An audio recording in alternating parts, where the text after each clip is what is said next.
अस्सलाम वालेकुम दोस्तों, क्या हाल चाल है। उम्मीद करता हूँ सब खैरियत से होंगे, ठीक ठाक होंगे। तो ये मेरा अपना चैनल है, यूट्यूब चैनल है इलियास 746 व्लॉग चैनल है मेरा, ठीक है।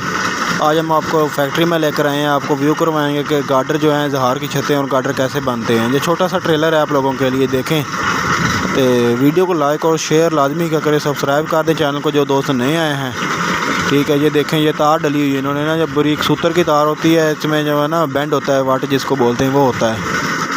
तो ये प्लेटें वगैरह बनी हुई हैं, ये आप देख सकते हैं।